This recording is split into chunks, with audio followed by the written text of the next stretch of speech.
स्वागत है आपका आपके YouTube चैनल एक्सरसाइज एक्सपर्ट में।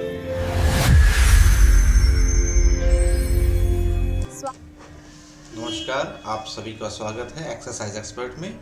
आज हम एक नए लेक्चर में आ चुके हैं। चैप्टर 2 इलेक्ट्रोकेमिस्ट्री यानी वैद्युत रसायन से, और आज का जो टॉपिक है वो है मानक हाइड्रोजन इलेक्ट्रोड। तो इसके बारे में अच्छे से समझने के लिए वीडियो पूरा अंत तक देखिएगा। तो शुरू करते हैं।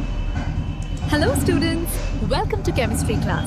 In today's lecture, we are going to learn about electrochemistry, chapter 2 for class 12.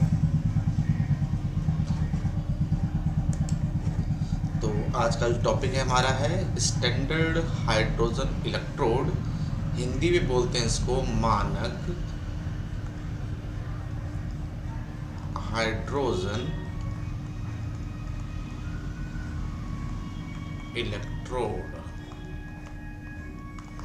ठीक है, अब सबसे पहले इस बारे में चर्चा कर लेते हैं कि इसकी ज़रूरत क्यों है। क्योंकि जब हम देख रहे थे ई सेल की वैल्यू जब कैलकुलेट कर रहे थे तो वैल्यू आ रही थी ई रेड माइनस ई ऑक्स से। अभी ये जो वैल्यू आती है ये मीटर में, गैल्वेनोमीटर में या वोल्ट मीटर में रीडिंग है, ये सेल विभव है। ये अभी सेल विभव के मान आपको अगर पता भी हो जाए, मान लीजिए 4 वोल्ट आ रहा है, तो ये 4 वोल्ट जो है ये ऐसा भी हो सकता है 10-6, यानी ई रेड हो 10, ई ऑक्स हो 6, और ये 4 ऐसे भी आ सकता है 50-46, तब भी ये 4 आएगा।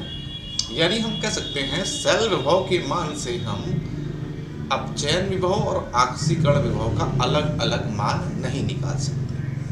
तो बस इसीलिए एक ट्रिक निकाली गई कि भाई ये ई रेड या फिर ई ऑक्स दो में से अगर एक वैल्यू अगर 0 हो जाए तो इस फॉर्मूले में पुटअप करके ई सेल को उस रिलेशन के साथ जोड़कर ई ऑक्स और ई रेड की अलग अलग वैल्यू हम निकाल पाएंगे।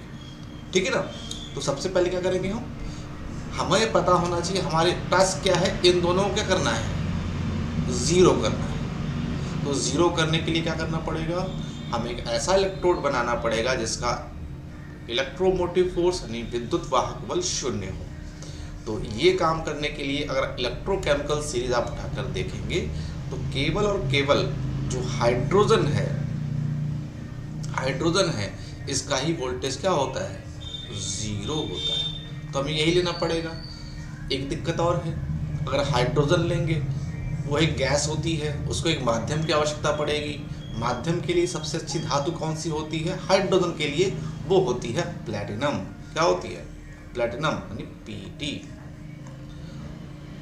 और साथ में क्योंकि हाइड्रोजन है उसके लिए हमें एक लवण की आवश्यकता पड़ेगी, तो लवण का जलीय विलयन बनाना पड़ता है, क्योंकि हम इलेक्ट्रोड जो लेते हैं उसको उसी के लवण के जलीय विलयन में डुबोते हैं। तो करना क्या पड़ेगा, हमें उसका एक लवण लेना पड़ेगा, जिसके लिए हम यूज़ करते हैं HCl, 1 मोलर HCl कर लेते हैं। 1 मोलर HCl जो डिकम्पोज होकर 1H+ प्रोवाइड करता है और Cl- प्रोवाइड करता है। इसकी मोलरता 1 होती है, इसकी मोलरता 1 मोलर होती है। ठीक है, तो हमारे पास ये मिल जाना है। तो अब इस तरीके से हम क्या करेंगे, एक बना लेते हैं डायग्राम, आपको समझा देते हैं, फिर मैं समझाता हूँ उसका यूज़ कहाँ पर आ रहा है। देखिए, तो हमने एक पात्र लिया है, ये हमारे लिए बीकर है कांच का। यहाँ पर एक टेस्ट ट्यूब या कोई भी प्रक्रिया ली है जो केवल इस टाइप से,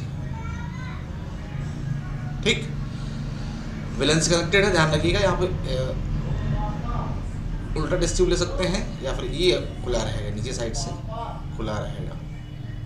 ठीक है, अब इसके अंदर से हमने इसमें क्या डाल दिया है, हाइड्रोजन गैस। साथ में यहाँ पर लिया है हमने प्लेटिनम का एक इलेक्ट्रोड, और इसके सरफेस एरिया बढ़ाने के लिए, क्षेत्र बढ़ाने के लिए हमने इसमें लिया है प्लेटिनम की जाली। विलयन लिया है हमने कौन सा, 1 मोलर HCl। तो ये कॉम्बिनेशन जो रेडी हुआ, इस कॉम्बिनेशन के कुछ गुण होंगे। वो सबसे पहला गुण हमारा जो होता है, इसका जो ईएमएफ होगा, इलेक्ट्रोमोटिव फोर्स, कितना होगा, 0 होगा। और दूसरा एक मुख्य गुण होता है, इसको एनोड या कैथोड, दो में से किसी भी के स्थान पर यूज करके हम ई रेड और ई ऑक्स की वैल्यू अलग अलग कैलकुलेट कर पाते हैं। ठीक है, और इसी युक्ति को हम क्या बोलते हैं, मानक हाइड्रोजन इलेक्ट्रोड। अच्छे से आपने समझ लिया होगा। अब इसका थोड़ा इम्प्लीमेंटेशन भी है, ठीक है, वो भी हम समझ लेते हैं, समझेंगे। अगर हम कहें ई रेड की वैल्यू हमने 0 कर दी है, तो हमारे पास तो वैल्यू जो मिल रही होगी सेल विभव की, उसकी मिल रही होगी माइनस ई ऑक्स की, इस वाले फॉर्मूले से, इस वाले फॉर्मूले से हम यहाँ पर इम्प्लीमेंट कर रहे हैं।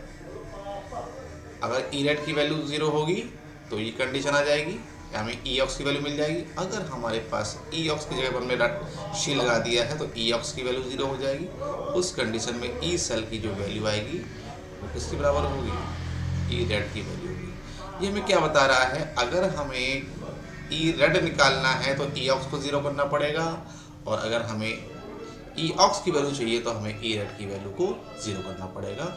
यानी वहाँ पर एनोड की जगह पर हमें क्या लगाना पड़ेगा, या फिर ज़रूरत पड़ने पर हम एनोड पर लगाएंगे शी को, यानी स्टैंडर्ड हाइड्रोजन इलेक्ट्रोड को, या फिर कैथोड पर लगाएंगे। उसके आधार पर हमें ई ऑक्स और ई रेड अलग अलग कैलकुलेट कर पाते हैं। तो मेन यूज़ पर्पज़ क्या है इसका, मेन पर्पज़ ये है ई रेड और ई ऑक्स, यानी अपचयन विभव और ऑक्सीकरण विभव का अलग अलग मापन। वीडियो अच्छी लगी हो लाइक शेयर सब्सक्राइब करते रहें और अपने दोस्तों को शेयर करते रहें। और साथ ही साथ अगर कोई कंप्लेन है, कोई कमेंट है, कोई आपको चीज़ बताना है, कोई सजेशंस हैं, कमेंट सेक्शन में कमेंट करें और अपना नाम, अपना ज़िला ज़रूर बताएं। ठीक है, जुड़े रहें हमारे साथ। तब तक के लिए नमस्कार।